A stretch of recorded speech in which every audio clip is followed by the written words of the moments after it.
Selain daripada kalau bagi-bagi itu semua orang juga bisa, Mas.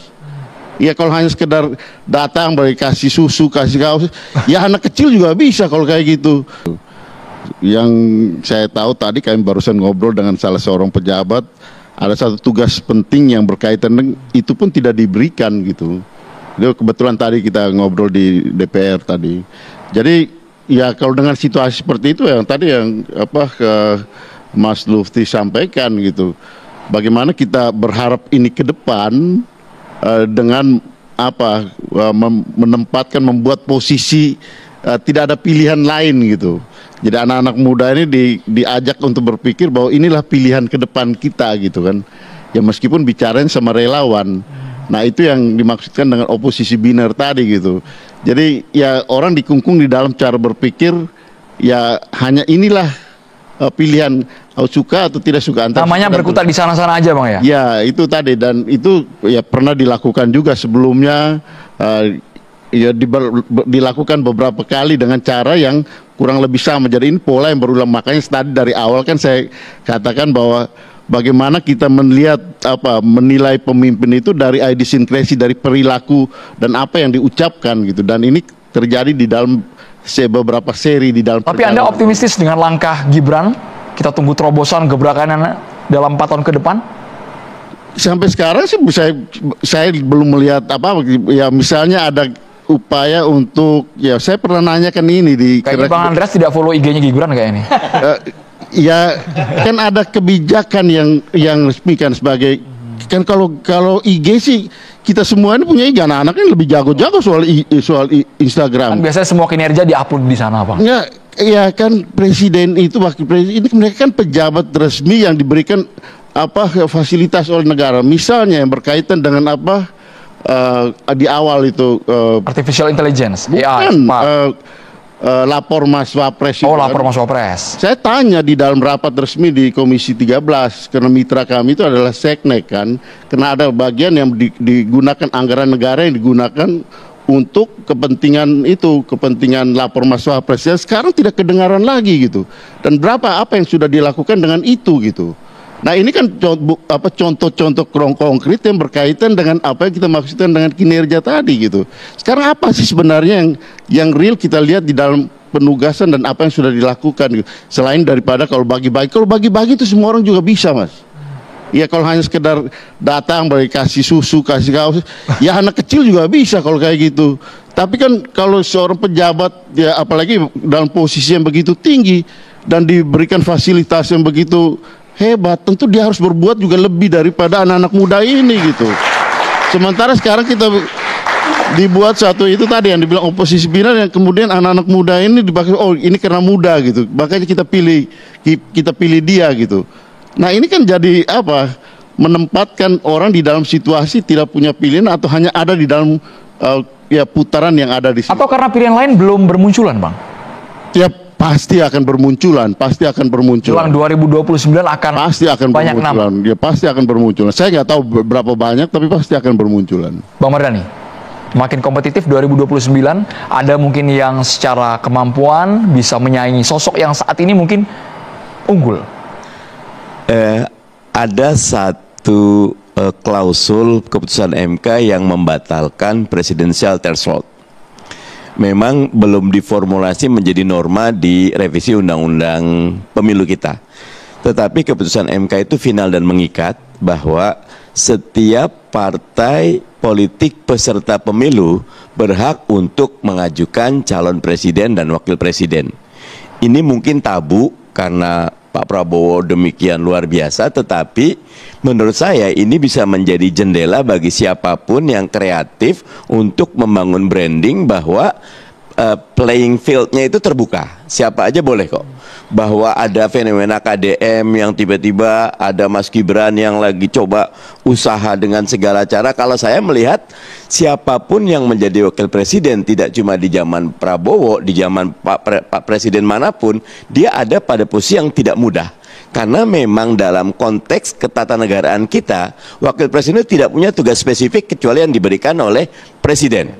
Dan ketika ada cerita di zaman Pak SBY periode pertama, Pak JK sangat aktif, energik, ternyata last minute tidak dijadikan kelanjutannya pada pertumbuhan ekonomi saat itu. Nah, teman-teman, kembali lagi di channel ini. Jangan lupa subscribe dan komen agar tidak ketinggalan informasi lebih lanjut serta informasi-informasi terbaru yang akan kita sampaikan.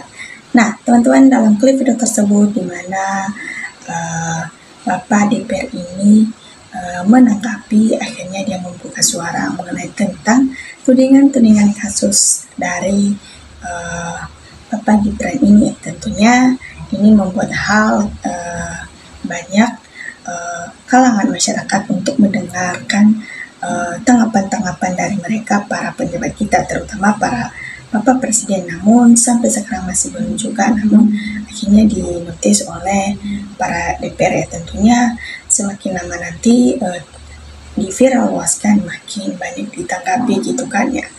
Di situ DPR ini memberikan fakta-fakta atau belakang mengenai tentang kasus-kasus tudingan tersebut ya, di mana dia mau menanggapi tersebut ya untuk memutuskan yang terbaik di negara kita ya, tentunya seperti begitu ya. Nah, banyak hal-hal yang ia katakan di situ mengenai tentang tudingan tersebut ya. Tentu teman-teman bisa menanggapi serta menyikapi dalam hal-hal menonton video ini. Nah, teman-teman, langsung saja kita akan membacakan beberapa komentar dari netizen, tanggapan teman-teman dalam menyikapi video ini. Ya, langsung saja. Semoga DPR memutuskan yang terbaik. Kasihan rakyat NKRI dipimpin orang berkualitas, sempat dia wapres, yang artinya sebenarnya Bapak Gibran ini memang baik orangnya ya. Namun hanya karena tidak memenuhi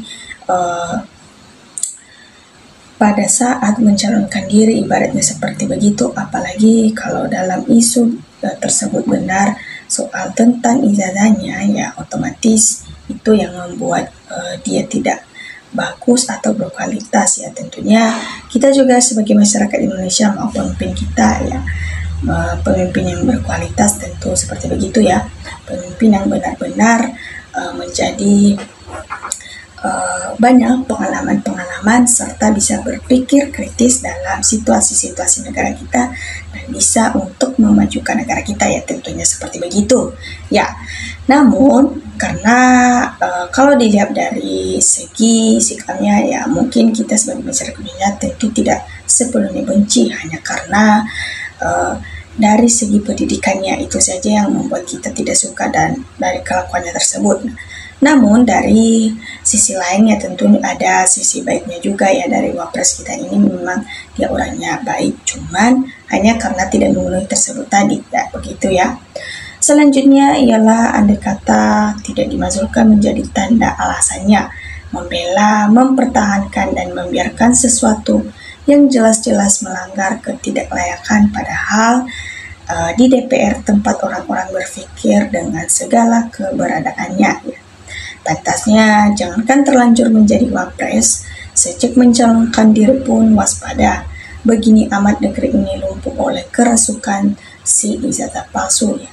Mungkin dalam hal tersebut ya banyak mereka untuk membuat kekuasaan-kekuasaan pada diri sendiri ya, haus akan kekuasaan, haus akan uang ya gitu ya, untuk memerintahkan gitu ya, mereka mau seperti begitu. Namun tidak sepenuhnya ya, karena ya mereka itu hanya untuk menguntungkan diri sendiri. Mereka tidak tahu yang lebih penting itu adalah masyarakat ya. Tentunya mereka diangkat menjadi pemimpin yang untuk mendamaikan masyarakat, untuk memajukan negara serta memberikan hidup yang damai sejahtera yang adil di masyarakat ya, tentunya seperti begitu. Nah, memazulkan secepatnya, DPR kok baru mulai diperjelas-jelas takut mewakili siapa itu ya. Memang seperti begitu ya, tanggapan-tanggapan dari Bapak ini seakan-akan masih belum sepenuhnya meyakinkan gitu ya, karena masih belum masih takut-takut gitu ya. Mungkin takut dia juga terlibat gitu kan, seperti begitu. Maka dalam hal tersebut ya banyak ya hal-hal yang mereka takuti juga, dan pekerjaan mereka ya terlibat salah satu seperti begitu ya, akan menghancurkan kehidupan mereka ya gitu, seperti begitu ya. Ketua DPR Puan Maharani sangat melempeng, gak punya nyali dalam bertindak ya. Puan hanya cari nyaman menikmati jabatan dengan gaji gede, mengabaikan aspirasi rakyat. PDI harus bertanggung jawab karena yang mengorbit Jokowi dan anaknya, dan ternyata Jokowi perusak bangsa ya. Seperti begitu ya, mungkin banyak hal-hal karena pada kronologinya pada dulu itu ya mungkin yang membuat Bapak Jokowi dulu ya, yaitu Puan Maharani. Begitu juga dengan Bapak Wapres kita atau Gibran ini ya, rekomend dari situ ya, mungkin dari keturunan tersebut ya, mungkin seperti begitu, makanya banyak hal yang mereka tidak suka seperti begitu ya. Segerakan maksimalkan Fufufafa, Wapres paling memalukan sepanjang sejarah Indonesia ya.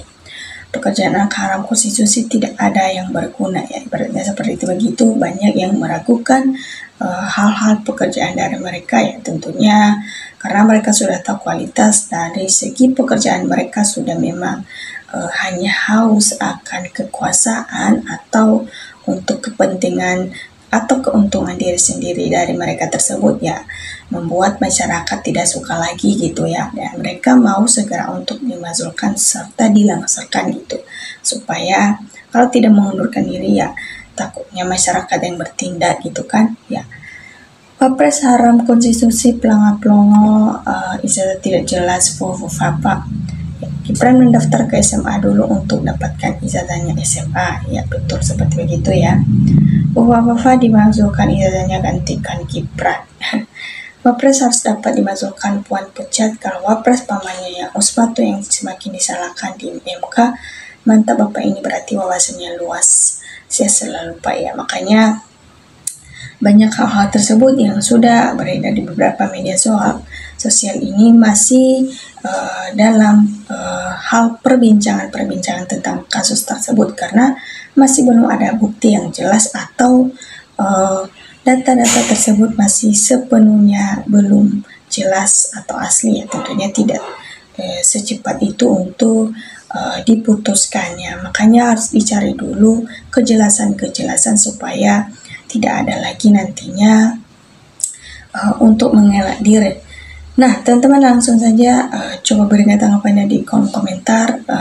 Tanggapan teman-teman sangat berarti supaya kita bisa saling bertukar pikir dalam menyingkapi situasi politik di negara kita ini. Terima kasih teman-teman.